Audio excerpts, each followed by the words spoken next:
I would say that my style is very representative of where I live. So I'm from New York City. So I feel like I follow like New York City style patterns. I don't really have a style, or at least I don't think I have one, but I know some of my friends say that it's a very overall clean look. I'd say I'm mostly casual with, I like wearing, bright colors. I like solid colors. Before, it was like my parents would get me clothes and I'd be okay with it. Now I feel like I'm pressured to go out and get my own stuff. So I just choose it's been influenced by what's in the store, So if I see something like a mannequin and I think it's really cute, then I would go for that and trying to copy the same exact style and wear it. I follow a lot of fashion blogs on Tumblr, specifically for androgynous women and how they dress themselves, and that fashion style is usually called tomboy. And so I guess that's pretty much what I wear most every day, is something kind of like that, yeah.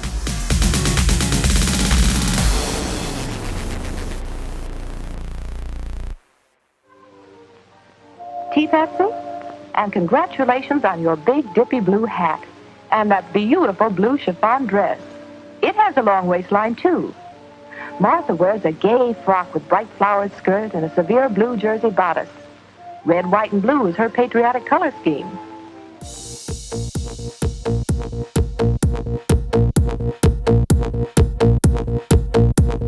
If I'm back home in New York, it's New York, so I have to be really careful about what I choose. There's what's in the moment. So I can't wear something that's so 5 years ago, because it's I would be the crazy one, So I would say magazines. I would say my friend, because we're around each other a lot of the times, and we both are into the same things. So we both think that the same things are cute. So I would say, that magazines and TV. I like it, and that's what I feel most comfortable in, and so I kind of seek out how do I look more awesome wearing men's clothing. It's less of oh, I get all of my fashion advice from here. It's more of okay, I already know I look cool. How do I make myself look cooler?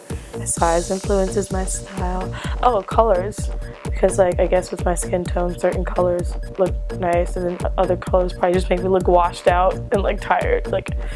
So. I'd probably have to say my sister, because she would always help me pick out my clothes when I was younger, and sometimes she still does. So sometimes my wardrobe is based on what she thinks would look good on me, and because of that, now that I choose my own clothing, it's I rely on what she would choose as my template for outfits. I don't really pay much attention to magazines or anything, because that's too complicated. That takes too much effort to dress like that. But I just go to the store and buy clothes that I like, and then I try to put it together in the 5 minutes that I have in the morning every day.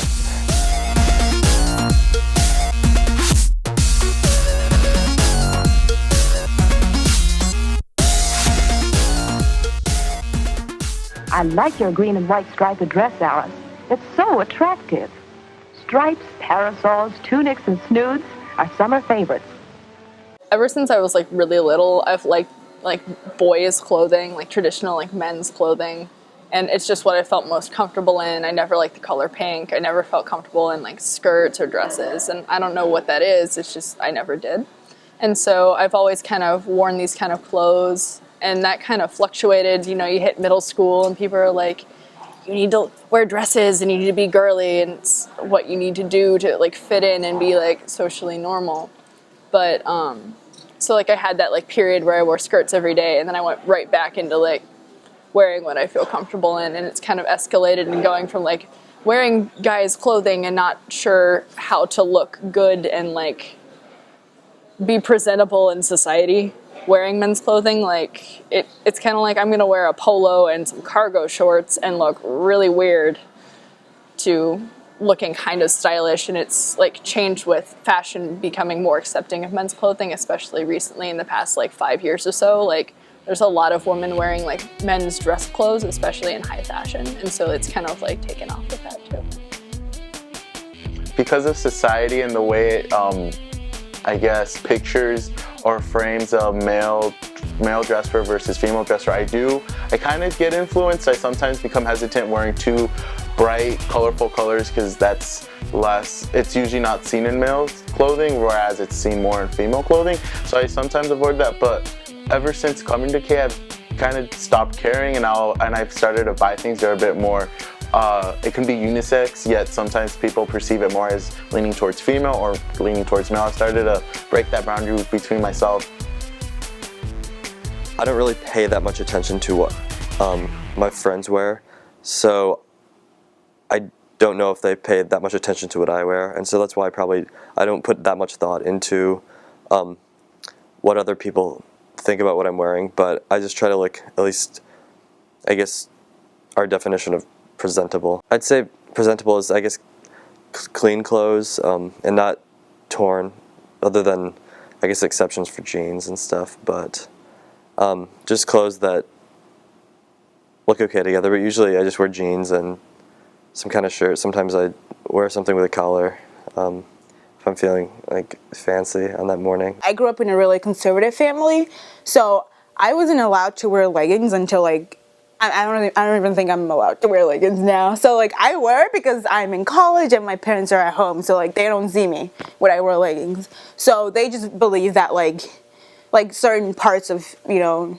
of a female body should not be exposed. So I feel like now when I shop for things, I just like I don't really care about like what I want to show off. You know, like I don't wear crop tops that often because it's not because I don't think I look good. It's just because like I feel like I've always been taught that like you shouldn't show off your body and you shouldn't show off. Even if you think you look good, you just shouldn't show off because like you should be reserved and conservative.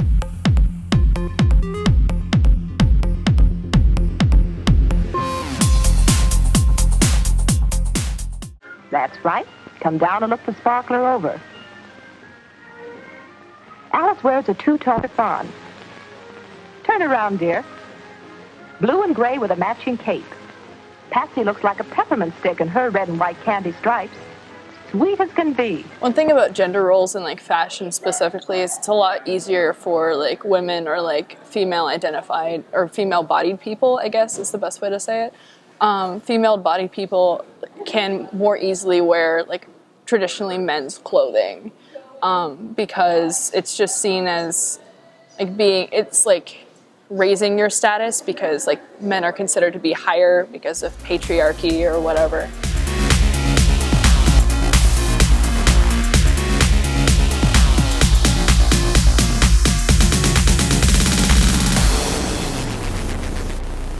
I've seen a couple of like risque 5th grade outfits, you know, and I'm kind of like, they shouldn't like have to worry about like what their stomach looks like because they're wearing crop tops. They should be like focusing on their ABCs or like numbers or whatever you do, like, you know, like in those grades.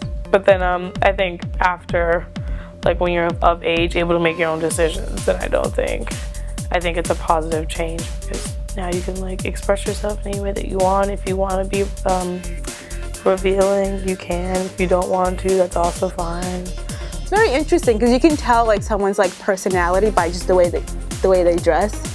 So I like the fact that you're able to, you know, wear whatever you want because it's very nice because I felt like I've had a lot of great conversations with people just by talking about like where they got the cool shirt from that like I might wear differently. Like I might wear like a shirt under it or something like because I don't feel comfortable like wearing all of this, like showing all of that out there, but yeah. I think, at least on a subconscious level, I think part of that does have to do with class. People want to seem like they are, you know, if they're not wearing dirty clothes or not torn clothes, then they'll think that, you know, people will think that they're at least middle class, and then there are really examples throughout all the classes, and it's just, I don't think I'm really that aware of them that much, and I really don't think a lot of people are aware of them that much, so it's kind of hard to tell.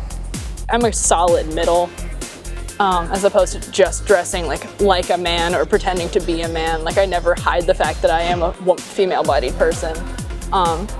So like because I'm usually in the middle, if I stray kind of from that midpoint of being androgynous, people will comment on it like, oh, you're looking really feminine today, or oh, you're looking really masculine today, and it's kind of like a critique in a way. Like, why aren't you where you're supposed to be? If we accept you in the middle, go back to the middle. So I guess that's kind of a thing, is like society kind of shoots criticism at you from multiple directions. I do like where our style's heading. I think it's interesting, and it's very, I think it captures our generation very well of trying to break the mold, even though we sometimes refer back to our old fashion styles.